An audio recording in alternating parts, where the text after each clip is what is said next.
Hello नमस्कार आदाब सलाम सत श्री अकाल केम छो कस्से काय केरो हाल है केना छी यहाँ सब कैसर वाणी हाउ आर यू कैसे हैं आप लोग केमो नाचो मनक्काम खम्मा गनी हुकुम केमती अच्छंती की खबर। उम्मीद करता हूँ कि आप लोग बहुत अच्छे होंगे, स्वस्थ होंगे, दुरुस्त होंगे और आपका समय बहुत मज़े में बीत रहा होगा। मित्रों, आज के इस वीडियो में मैं तुला राशि के बारे में चर्चा करने जा रहा हूँ कि शनिदेव का जो ये 29 अप्रैल को राशि परिवर्तन हो रहा है, इसका तुला राशि पर में क्या प्रभाव पड़ेगा। शनिदेव तुला राशि वालों के लिए कितना अच्छा रिजल्ट लेकर के आएंगे और कितना जो है सो परेशान करेंगे, इन सभी विषय के बारे में आज के इस वीडियो में चर्चा होगी। देवी और सज्जनों, 29 अप्रैल को शनिदेव मकर राशि से कुंभ राशि में प्रवेश करेंगे और लगभग 12 जुलाई तक ये कुंभ राशि में ही रहेंगे। उसके बाद फिर वक्री अवस्था में मकर राशि में चले जाएंगे। तुला राशि वालों के लिए शनिदेव अक्सर लगभग 90-95% केस में पॉजिटिव रिजल्ट देने वाले ग्रह हैं। इनसे डरने की आवश्यकता नहीं है तुला राशि वालों को, तुला लग्न वालों को, क्योंकि इनको ये हमेशा फायदे ही पहुंचाने वाले ग्रह हैं। कभी भी इनको आहत नहीं करेंगे, नुकसान नहीं पहुंचाएंगे। शर्त क्या है? शर्त ये है कि शनिदेव 6, 8 और 12 घर में नहीं जाना चाहिए और इसमें नीच का नहीं होना चाहिए। मेष राशि में अगर ये 4 कंडीशन के अलावा शनिदेव आपके कुंडली में कहीं भी रहेंगे, मेष राशि के लिए, मेष लग्न के लिए, तो आंख बंद करके ये समझ लो कि आपके लिए शनिदेव हमेशा फायदा ही देने वाले हैं। जिस जगह पर में रहेंगे उस जगह के रिगार्डिंग फायदा देंगे।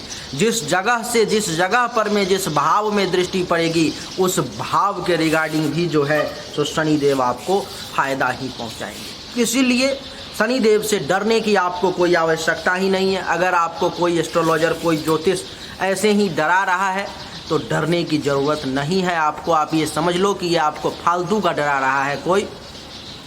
शनि से आपको डरने की आवश्यकता है ही नहीं, क्योंकि शनि आपका मित्र है। आपके कुंडली का चौथा और 5वां 2 डिपार्टमेंट शुक्र देवता ने उन्हें दे रखा है, जिसमें जमीन, मकान, गाड़ी, अचल संपत्ति, माता, सुख, संपत्ति, ये सब शनिदेव के अंडर में दे रखा है। और 5वां संतान, विद्या, बुद्धि, यश,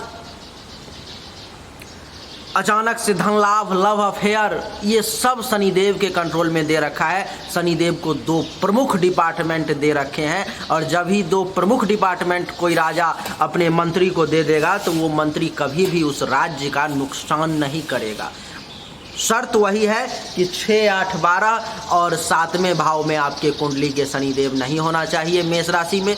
नहीं तो किसी भी कंडीशन, 72 से 72 कंडीशन भी रहेगा, फिर भी शनि आपको कभी भी नुकसान नहीं पहुंचा सकते।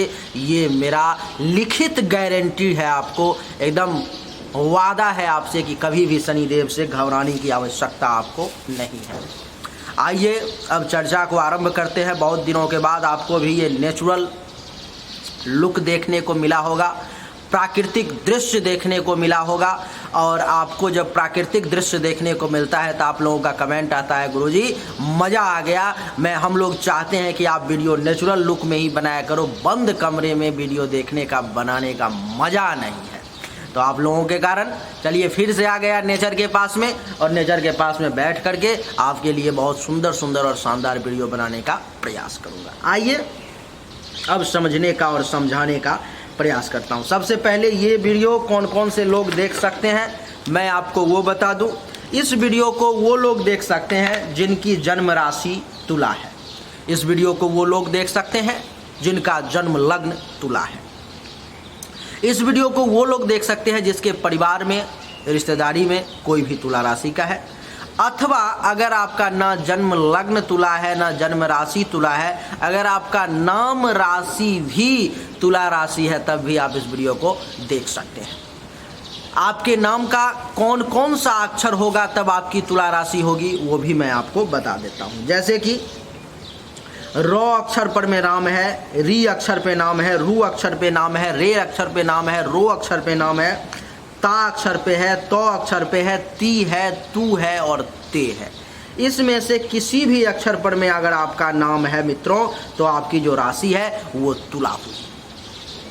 और इसीलिए अब आप इस वीडियो को देखो, सुनो और समझने का प्रयास करो। 29 अप्रैल से शनिदेव आपके कुंडली के पंचम भाव में प्रवेश करेंगे, जिसके कारण से आपके कुंडली में एक राजयोग का निर्माण होगा, जिसका नाम है शश नामक पंच महापुरुष राजयोग। देवी और सज्जनों, मूल रूप से राजयोग 5 ही प्रकार के होते हैं, जिसमें सबसे पहला रुचक नामक राजयोग, दूसरा भद्र नामक राजयोग, तीसरा हंस नामक राजयोग, चौथा मालव्य नामक राजयोग और पांचवा शश नामक पंच महापुरुष राजयोग। यही मूल रूप से 5 प्रकार के राजयोग होते हैं, जिसमें से एक राजयोग ये आपके कुंडली में तुला राशि वालों के लिए शनिदेव बना रहे हैं।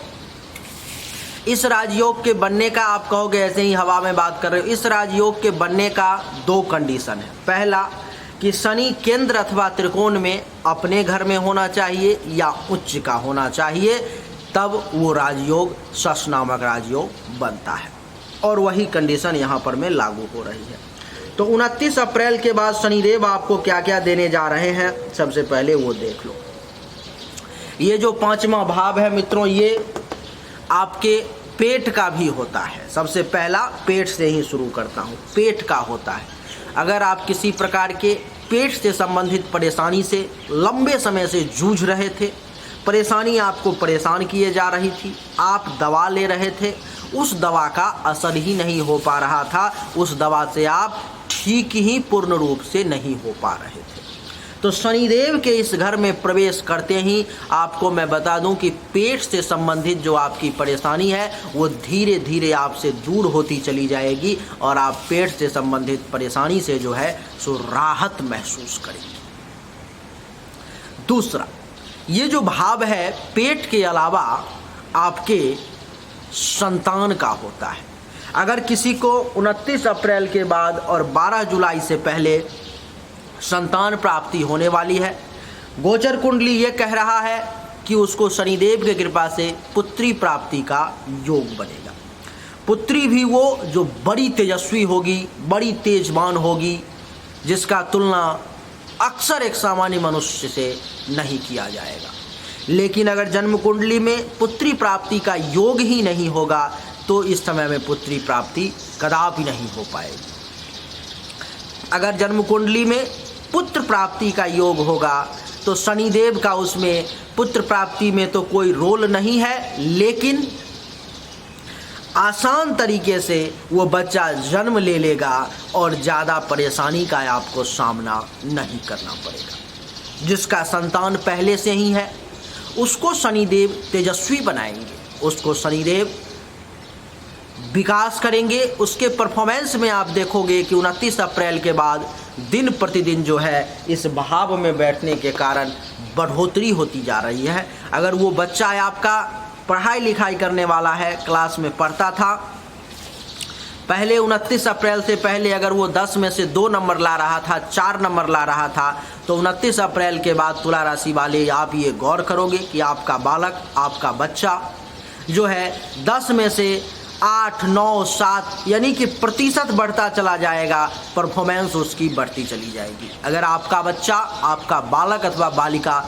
किसी कंपनी में काम करती है अथवा करता है तो वहाँ पर में भी आप ये अनुभव करोगे कि उसका परफॉर्मेंस अपने आप बढ़ता चला जाएगा। वो देखोगे कंपनी में उसको चाहने वाले लोग बढ़ने लगेंगे, उसके परफॉर्मेंस से, उसके मेहनत से, उसकी जो प्रदर्शन है उससे उस कंपनी के मालिक, उसके सीनियर अधिकारी उससे प्रसन्न हो जाएंगे और उसको विशेष वृद्धि करवाने का, उसके लेवल में प्रयास करेंगे। तो ये तो संतान की कहानी हो गई। लेकिन पांचवा भाव सिर्फ इसी दो चीज़ों पर में डिपेंड नहीं है देवी और सज्जनों। मैं आपको इतनी चीज़ें बताऊंगा इस भाव के बारे में कि आप खुद आश्चर्यचकित हो जाओगे। या तो मेरे ही वीडियो में इतना जानकारी आपको मिला होगा अथवा आज पहली बार मिलेगा। ये जो पांचवा भाव है देवी और सज्जनों, आपके विद्या का भी होता है। जो खुद तुला राशि के लोग हैं, विद्यार्थी वर्ग के लोग हैं, विद्या प्राप्ति के लिए इच्छुक हैं, उनके लिए शनिदेव क्या करेंगे कि विद्या प्राप्ति के नए नए मार्ग खोलेंगे और उसकी रुचि अध्ययन में 29 अप्रैल के बाद बढ़ती चली जाएगी। यानी कि आपकी रुचि जो है शनिदेव बढ़ाते चले जाएंगे। अगर आप पहले 12 घंटा में, 24 घंटा में 1 घंटा पढ़ाई पर में ध्यान दे रहे थे तो 29 अप्रैल के बाद आपका टाइमिंग पढ़ने में बढ़ना शुरू हो जाएगा। आपकी अंदर से इच्छा शक्ति जागृत होने लगेगी, क्योंकि इस समय में आपके विद्या प्राप्ति का, विद्या अध्ययन का, विद्वान बनने का विशेष योग शनिदेव बना रहे हैं। ये जो भाव है मित्रों, विद्या के साथ साथ आपके बुद्धि का भी है। विद्या अलग चीज़ है, बुद्धि अलग चीज़ है। कहते हैं कि विद्या ददाति विनयम, जिसको विद्या की प्राप्ति हो गई उसके अंदर विनय आ जाएगा। लेकिन ऐसा नहीं कहा गया कि बुद्धि ददाति विनयम, बुद्धि जो है सो विनय देती है, ऐसा कतई नहीं कहा। बुद्धि कुटिल हो सकती है, बुद्धि चतुर हो सकता है, बुद्धि जो है विद्या की तरह निर्मल नहीं हो सकता। आज मैं एक अच्छा एस्ट्रोलॉजर हूँ, दुनिया में सबसे बड़े एस्ट्रोलॉजर में नाम है। हर देश के लोग आज के समय में मुझसे संपर्क करते हैं, लाखों करोड़ों रुपए मेरे माध्यम से खर्च करने के लिए तैयार रहते हैं। जो मुझे जानने वाले हैं, जिनको मैं जानने वाला हूं, उनका भी उद्धार करता हूं। और आज की तारीख में अगर कोई मेरा दुश्मन है और वो भी अगर मेरे से ज्योतिषीय सलाह लेने के लिए आता है तो वहां मैं ज्योतिष विद्या से गद्दारी नहीं करता हूं। जो उचित सलाह है, हाँ, उससे मैं पैसे नहीं लेता हूं, इसीलिए क्योंकि उसके दिमाग में ये ना आ जाए कि ये तो है, इससे तो मेरी दुश्मनी है, ये मुझसे पैसा खींचने के चक्कर में है, पैसा ठगने के चक्कर में आ गया। इसीलिए उसका काम, जो हमारा दुश्मन है उसका काम फ्री में करता हूँ, ताकि उसके दिमाग में ये भ्रम ना रहे। उसको रास्ता दिखा देता हूँ कि तुम इस रास्ते पर में चलो तो तुम उस मंजिल तक पहुँच जाओगे। क्यों ऐसा करता हूँ? क्योंकि हमारे पास में ईश्वर के कृपा से, माता सरस्वती के कृपा से ज्योतिष के विद्या की प्राप्ति हुई है, जो कि एक राजयोग विद्या है। इस विद्या को चाहने वाला, इस विद्या को प्राप्त करने वाला व्यक्ति कभी भी भूखा नहीं मर सकता। बड़े से बड़े लोग उसके सामने सर झुकाते हैं। आज नाम नहीं लेना चाहिए, भारत के कम से कम 10 राज्य के मुख्यमंत्री ऐसे हैं जो इसी विद्या के कारण सर झुकाते हैं। कम से कम 25 एसपी, 20 डीएम, 30 से 40 मंत्री, 5 राज्यपाल ऐसे हैं जो इसी विद्या के कारण आज मेरे सामने सर झुकाते हैं। तो इसका अर्थ ये कतई नहीं है कि अब वो मेरे सामने सर झुकाते हैं तो अब मैं अहंकार में आ जाऊं। तब तो आपको विद्या की प्राप्ति हुई ही नहीं। तब तो विद्या की अगर प्राप्ति होती तो आप में विनय आ जाती, और जब ही आप में अहंकार आ गया इसका मतलब कि आपको विद्या की प्राप्ति ही नहीं हुई। तो इसीलिए जो भी विद्या, जो भी ज्ञान आपके पास में है, अगर आपका दुश्मन भी आपसे उस विद्या का सपोर्ट मांगने के लिए आपसे आ जाए तो उसकी जरूर मदद करें। अगर आप नहीं करेंगे, उसको गलत रास्ता दिखा देंगे तो आपकी विद्या से गद्दारी हो जाएगी। जब प्रभु श्री राम ने लंका पर चढ़ाई करने के लिए राम सेतु का निर्माण करने की कोशिश की और वहाँ पर में रामेश्वरम की स्थापना करने का प्रयास किया, तो उस समय में उन्होंने किसे बुलाया? रावण को बुलाया, क्योंकि उस समय में पृथ्वी पर में सबसे बड़ा विद्वान वही था। रावण को बुलाया गया और रावण की ईमानदारी देखिए, उसने अपनी विद्या से गद्दारी नहीं की। उसमें लाख करोड़ बुराइयां क्यों ना हो, लेकिन उसने अपनी विद्या से गद्दारी नहीं की, रामेश्वरम की स्थापना की। और जब श्री राम ने उसके पांव पकड़ के आशीर्वाद लिए तो रावण ने कहा कि विजयी भव। वो जानता था कि ये मेरे नाश के लिए ही इन्होंने रामेश्वरम की स्थापना की है, महादेव की स्थापना की है और मुझसे ही विजय का आशीर्वाद मांग रहे हैं। और रावण ने कह भी दिया विजयी भव। तो उसने विद्या से गद्दारी नहीं की, उसका जो ब्राह्मण धर्म था उस ब्राह्मण धर्म का उसने सही तरीके से पालन किया। तो कहने का अर्थ यही है कि विद्या हमेशा विनय देती है। तो विद्या के कारण विनय की प्राप्ति तो आपको होगी ही, लेकिन यहाँ पर में बुद्धि की भी वृद्धि होगी। और बुद्धि जरूरी नहीं है कि आपको विनय ही दे, बुद्धि आपको धूर्त भी बना सकती है, कुटिल भी बना सकती है। इसीलिए बुद्धि का सही उपयोग करने का एकदम प्रयास करें तो बुद्धि की भी प्राप्ति होगी। बुद्धि भी बड़ी तीक्ष्णता के साथ, तेजी के साथ आपकी जो है सो आगे बढ़ेगी। शनिदेव के कारण, इस 5वें भाव में बैठने के कारण आपके यश में भी वृद्धि होगी। आपका यश, ये जो 5वां भाव है आपके यश का भी होता है। जब कोई किसी को, माता पिता को प्रणाम करता है अथवा जो ऐसे योग्य व्यक्ति हैं जिनको प्रणाम करता है, जो लोग ये जानते हैं कि इस जीवन से ज़्यादा अच्छा यशस्वी होना है, तो वो लोग कहते हैं कि यशस्वी भव। अर्थात अगर आज आपकी मृत्यु भी हो जाती है और आपने कोई ऐसा कर्म कर रखा है जिससे कि आपकी यश में वृद्धि हो, तो फिर आप मृत्यु के बाद भी जीवित हैं। जैसे हमने रावण का नाम लिया, उसने कुछ यश तो किया जिसके कारण से अभी उसकी तारीफ की। जैसे हमने राम का नाम लिया, उन्होंने कुछ ऐसे यश की प्राप्ति की जिसके कारण से हमने अभी उनका नाम लिया। महात्मा गांधी, जवाहरलाल नेहरू, खुद्दीराम बोस, चंद्रशेखर आज़ाद, भगत सिंह, इन्होंने कुछ ना कुछ तो यशस्वी काम किए हैं जरूर, जिसके कारण से आज उनके मरने के कई साल बाद भी हम लोग उनका नाम ले रहे हैं। क्या वो आपको अगर अपने परदादा के पिताजी का नाम पूछा जाए तो वो याद नहीं होगा, क्योंकि उन्होंने ऐसी कोई यश वाली काम नहीं की, उनको यश की प्राप्ति नहीं हुई। इसीलिए जीवन में हमेशा ये प्रयास करना चाहिए कि मैं कोई ऐसा अमर कीर्ति कर दूं जिसके माध्यम से लोग आदि औलाद पुस्त दर पुस्त हमें याद रखें। तो यहाँ पर मैं शनिदेव आपको 29 अप्रैल के बाद यश की भी प्राप्ति का वरदान दे रहे हैं। आपकी यश में भी जो है सो वृद्धि होगा देवी और सज्जन। ये जो भाव है 5वां, यश के साथ साथ आपके चाहने वालों की संख्या का भी भाव है। आज आप जिस समाज में रहते हैं, 10 लोग अगर प्यार करने वाले होंगे तो 25 लोग आपसे नफरत करने वाले भी होंगे। और कहीं भगवान की कृपा से आप सीढ़ी दर सीढ़ी आगे बढ़ते जा रहे होंगे, आपका विकास होता जा रहा होगा, तो 25 के बदले वो 30 भी हो सकता है और चाहने वालों की संख्या 10 के बदले 5 भी हो सकती है। क्यों? क्योंकि समाज जो है सो विकास का दुश्मन है। आपके अड़ोसी पड़ोसी जो है सो आपके विकास के दुश्मन है। आपका दुश्मन कोई नहीं है आज की दुनिया में, आपका कोई अस्तित्व ही नहीं है। आज आप अच्छे से भोजन कर रहे हो, अच्छे से रह रहे हो, सही तरीके से अपनी ज़िंदगी जी रहे हो। जलन लोगों को इस बात की है कि आप सही तरीके से क्यों ज़िंदगी को जी रहे हो, क्यों आप अच्छे तरीके से जो है बढ़िया कपड़ा पहनते हो, बढ़िया गाड़ी पर चढ़ते हो, बढ़िया मकान बना लिए हो, क्यों आपने ऐसा किया?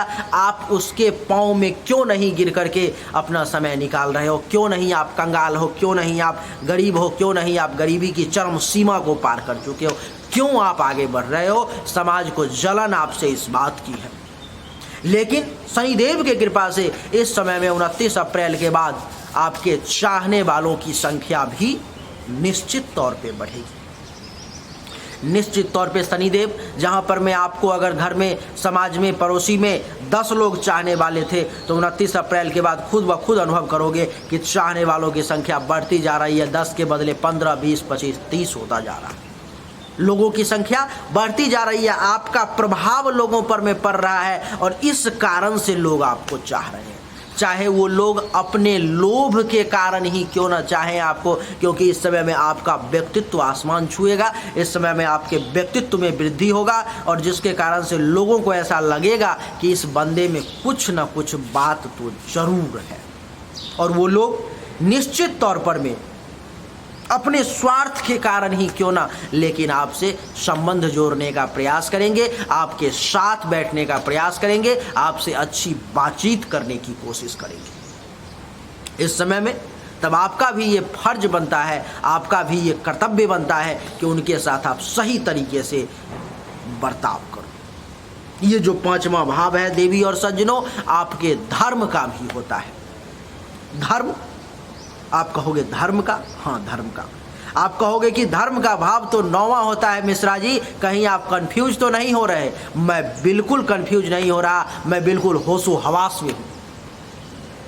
5वां भाव भी धर्म का होता है और 9वां भाव भी धर्म का होता है। फिर कहोगे 5वां भाव कौन से धर्म का होता है और 9वां भाव कौन से धर्म का होता है? तो मैं आपको कहूँगा कि 9वां भाव जो देव कर्म के लिए किया गया कार्य है उस धर्म का होता है, और 5वां भाव जो मानव धर्म के लिए किया गया कार्य है उस धर्म का होता है। जैसे कि आप जब परोपकार करोगे, इस प्रकार का जो धर्म है आपके 5वें भाव से देखा जाएगा।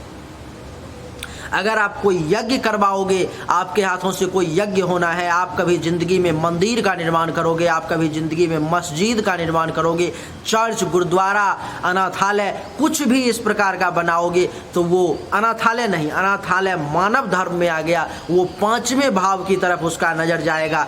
बाकी अनाथालय को छोड़ करके देव कर्म से संबंधित जितनी भी चीज़ हमने आपको बताई, उन सब का जब भी विचार किया जाएगा तो वो 9वें भाव से किया जाएगा।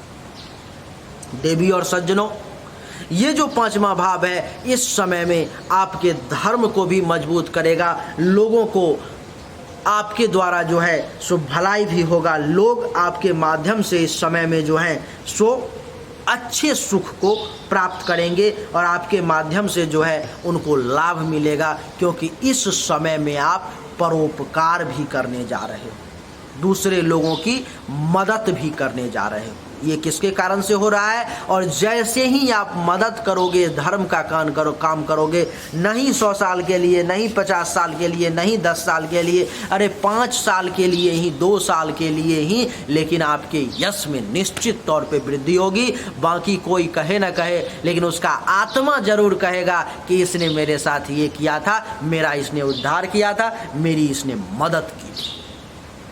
भले ही दूसरा व्यक्ति ना कहे, भले ही वो भी किसी के सामने ना कहे, लेकिन उसके आत्मा को जरूर ये स्वीकार करना पड़ेगा। तो इसीलिए आपको परोपकार करने का भी सौभाग्य प्राप्त होगा। किसी भूखे को खाना ही खिला दोगे, दुश्मन की मदद ही कर दोगे, किसी गरीब की मदद ही कर दोगे, कोई सामने वाला आ गया, ज़रूरत है आपकी, आप उसी की मदद कर दोगे। किसी न किसी प्रकार से परोपकार का अथवा मानव धर्म से संबंधित किसी भी प्रकार का धर्म करके यश की प्राप्ति आपको शनिदेव करवाने का योग बना रहे हैं। देवी और सज्जनों, ये जो भाव है आपके लिए 5वां मंगल कार्य का भी होता है, जिसके कारण से मान लो किसी के बच्ची का विवाह है, किसी के लड़के का विवाह है, किसी के माता पिता का श्राद्ध ही है क्यों ना सही, किसी का मुंडन है, किसी का उपनयन है, किसी के यहाँ कुछ भी ऐसा काम है, अथवा आपके खुद के घर में ही कोई ऐसा काम है जिसमें आपकी सहभागिता अहम हो जाएगी, आपकी मदद अहम हो जाएगी, और किसी भी मंगल कार्य में या तो आप भाग ले लोगे 29 अप्रैल से 12 जुलाई के बीच में, अथवा आप किसी भी मंगल कार्य करने में सहयोग कर दोगे। इससे भी आपके यश में वृद्धि होगी, आपके कुल खानदान का नाम जो है सो रोशन होगा।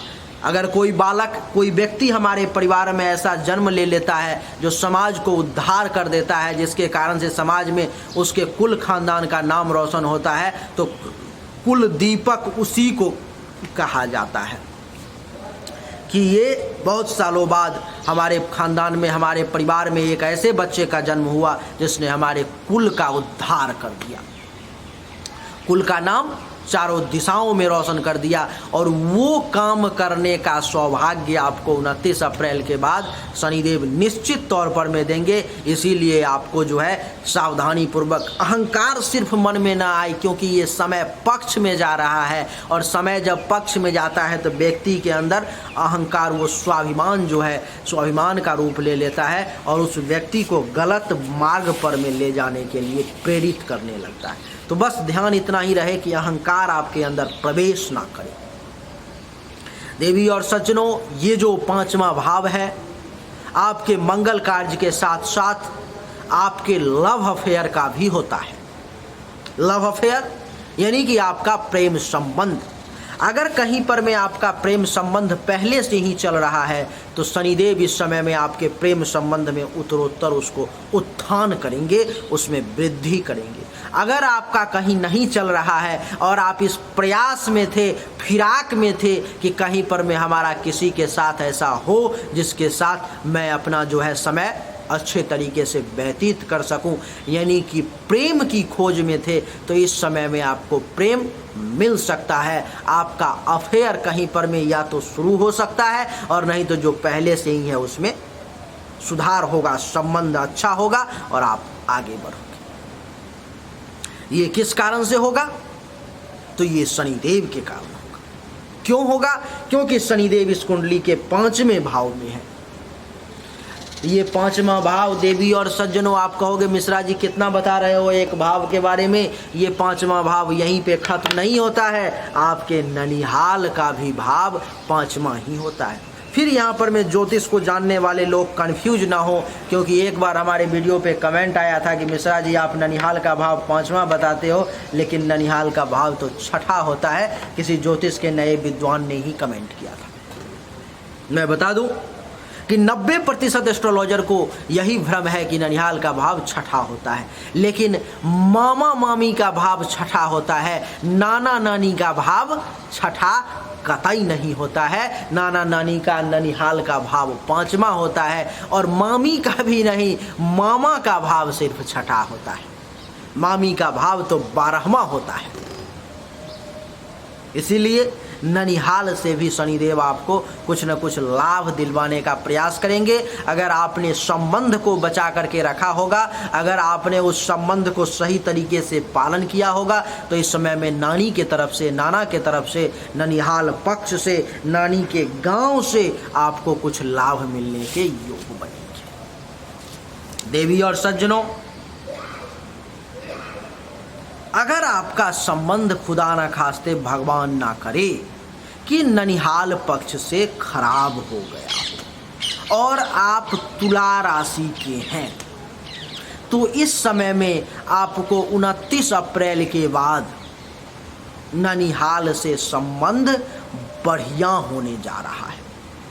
आपको वहाँ से रिश्ता फिर से जुड़ने जा रहा है। आप अगर सही तरीके से प्रयास करोगे तो मैं आपको बता देता हूँ कि वहाँ से संबंध में फिर से मीठापन आ जाएगा और फिर से वही लाजवाब रिश्ता जो ननिहाल पक्ष का होता है आपका बन जाएगा और उसका आप उचित लाभ ले पाओगे, आनंद ले पाओगे। संबंध तो मित्रों बहुत होता है, लेकिन ससुराल और ननिहाल इसकी बात ही अलग होती है। ननिहाल में जितना आपको प्यार मिलता है उतना किसी दूसरे जगह नहीं मिल सकता, और ससुराल में आपको जितना प्यार मिलता है, मान सम्मान होता है, वो भी आपको किसी दूसरे जगह, किसी भी दूसरे रिश्तेदारी में मिलना जो है मुश्किल ही है। तो ननिहाल से भी लाभ का योग बन रहा है। ये जो 5वां भाव है मित्रों, हृदय और छाती के इस निचले भाग का भी भाव यही होता है और पेट का भी यही होता है।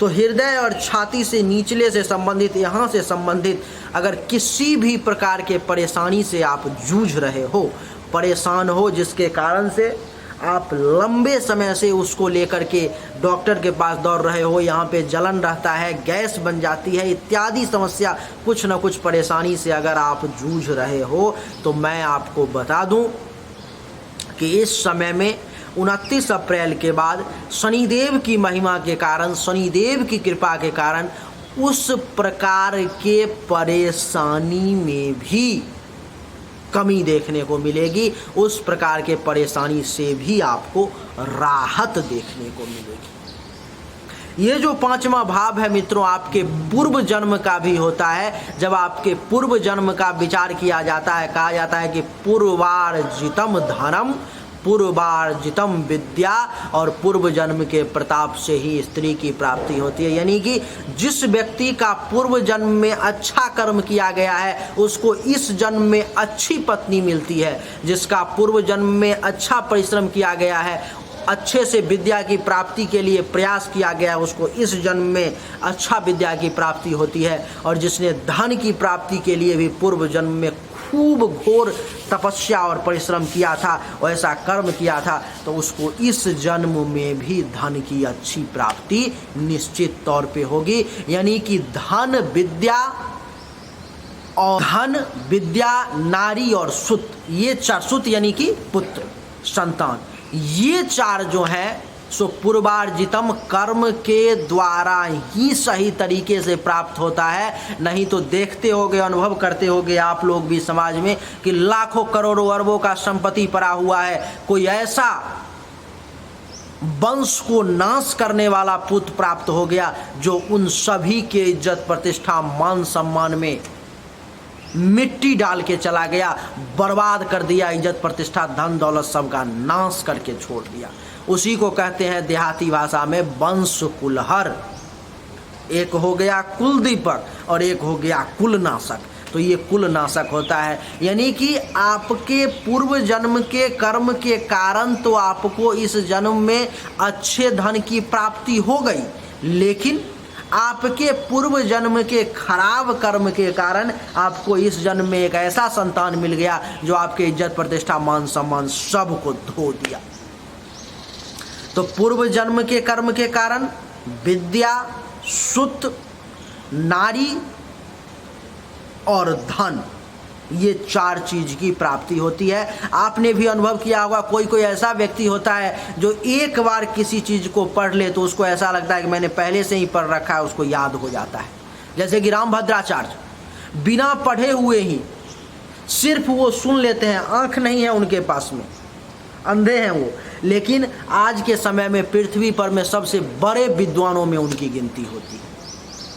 तो क्योंकि उनके पास में पूर्व जन्म का जो किया गया कृत्य है, पूर्व जन्म में जो विद्या अध्ययन किया गया है, वो सब उनको एक बार दो बार सुनते ही याद हो जाता है।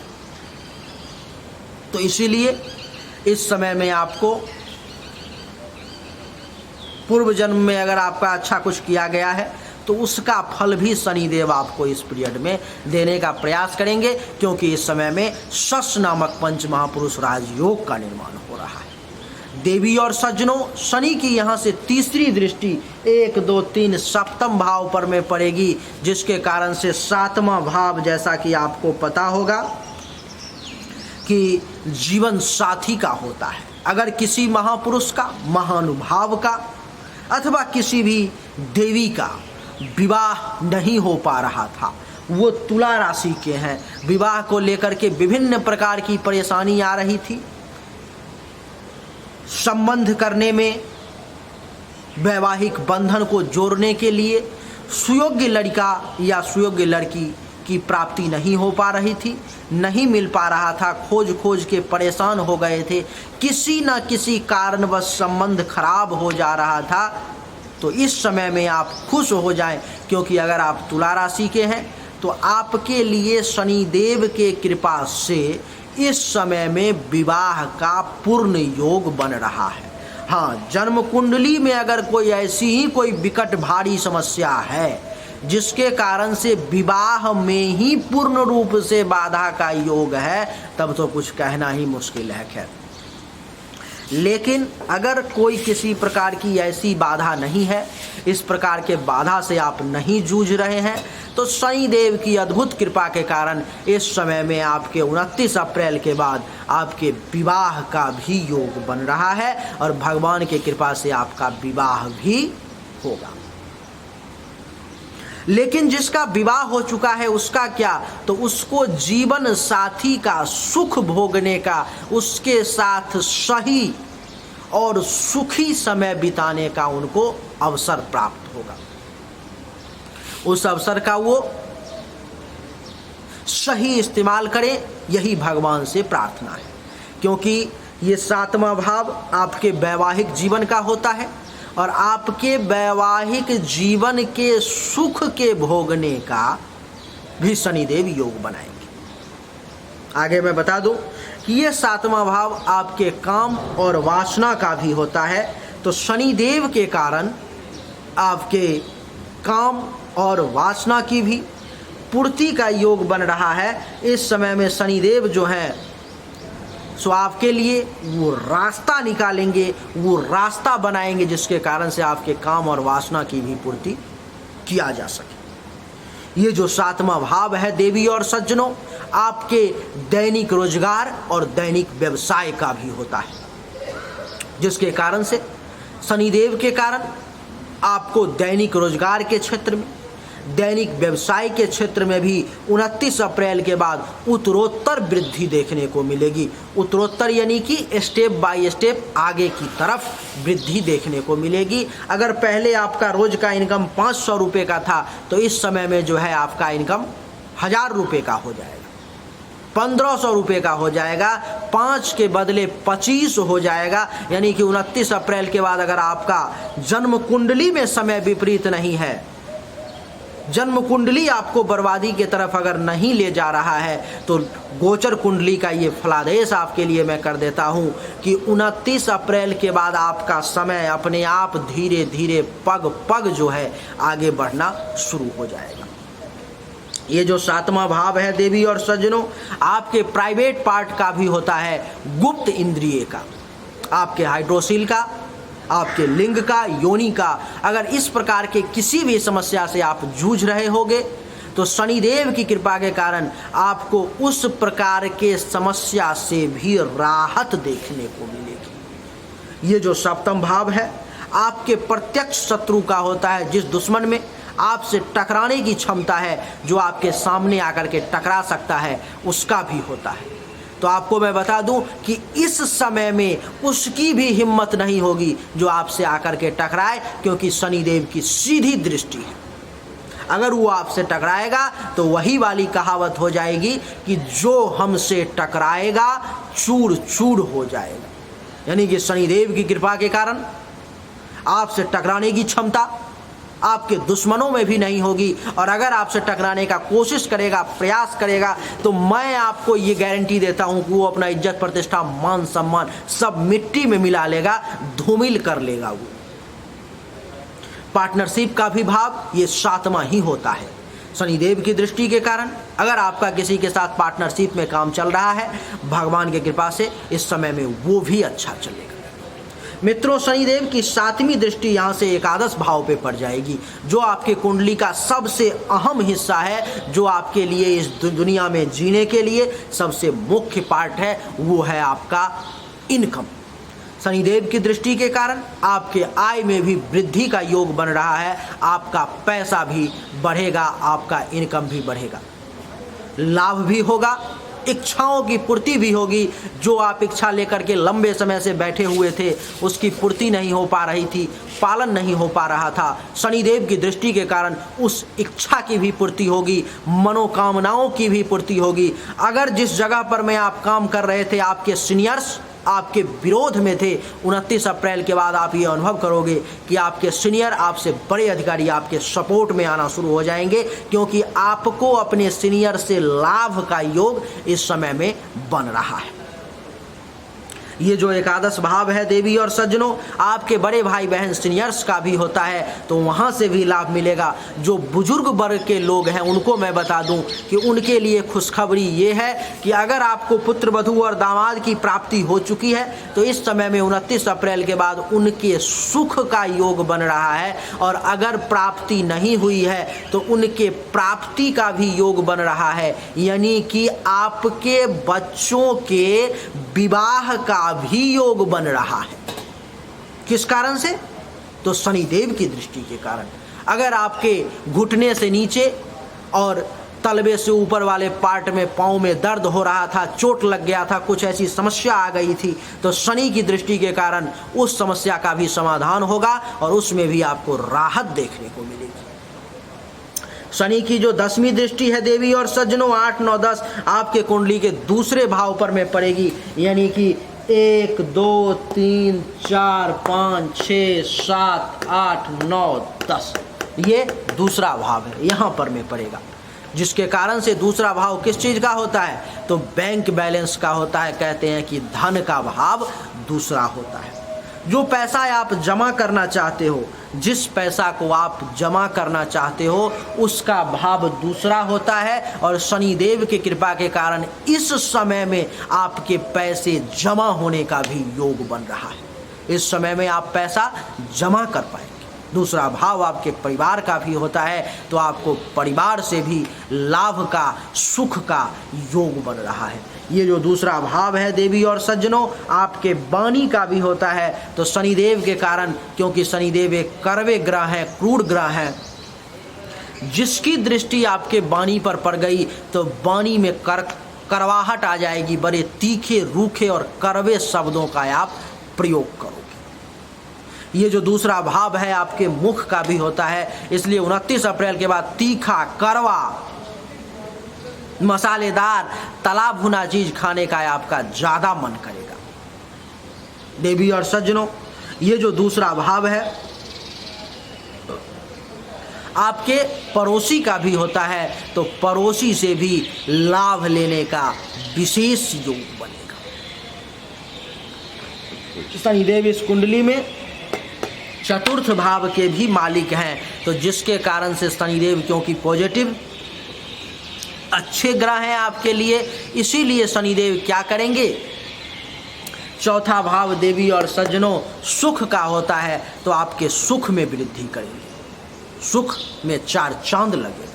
चौथा भाव देवी और सज्जनों आपके माता का होता है, तो माता अथवा माता तुल्य महिलाओं से लाभ का योग बनाएंगे। चौथा भाव आपके जमीन का होता है। अगर किसी प्रकार का जमीन का लफड़ा, टेंशन, तनाव, परेशानी चल रहा था, उसको भी सुलझाने का प्रयास करेंगे। जमीन खरीदवाने का भी प्रयास करेंगे। मकान बनवाने का अथवा मकान के सुख का या मकान प्राप्ति का भी योग बनाएंगे। और ये जो चौथा भाव है आपके अचल संपत्ति के प्राप्ति का भी योग बनाएंगे। वाहन की प्राप्ति का भी आपके लिए जो है सो योग बनाएंगे। तो देवी और सज्जनों, हर मामले में शनिदेव आपको 29 अप्रैल के बाद अच्छा से अच्छा, बेहतर से बेहतर रिजल्ट देने की कोशिश कर रहे हैं। ग्रह आपके पक्ष में है शनि, लेकिन अब आपको कर्म अपने पक्ष में करना है। बढ़िया कर्म करना है, मेहनत करना है, परिश्रम करना है, मेहनत से पीछे नहीं भागना है, काम चोर नहीं बनना है, आलसी नहीं बनना है, तभी जाकर के ये सब फल जो है लागू होगा। इस सब फल के लागू होने का कंडीशन एक और ये भी है कि आपको जन्म कुंडली में समय विपरीत नहीं होना चाहिए, ग्रह आपके विपक्ष में नहीं होना चाहिए, समय आपके बर्बादी का नहीं होना चाहिए, नहीं तो ये फल केवल 50% आपको लागू होगा। और अगर जन्म कुंडली में समय पक्ष में है तो आपको कहते हैं ना कि सोने में सुगंध हो जाना, 4 चांद लग जाना, वो वाली बात हो जाए, क्योंकि कुंडली में भी समय पक्ष में है, गोचर में भी समय पक्ष में है। इसी को कहते हैं राजयोग, इसी को कहते हैं भाग्य बदलना। और उस भाग्य को बदलने की तरफ शनिदेव आपको हर संभव प्रयास कर रहे हैं। उम्मीद करता हूं देवी और सज्जनों कि आपको हमारा ये वीडियो पसंद आया होगा। अगर पसंद आया तो इस वीडियो को लाइक करें, शेयर करें, चैनल को सब्सक्राइब करके इसके बेल आइकन के बटन को दबा दें। एक बार फिर से आप सभी का बहुत बहुत धन्यवाद। Thank you so much. जय हिंद, वंदे मातरम। बोलिए राधे राधे।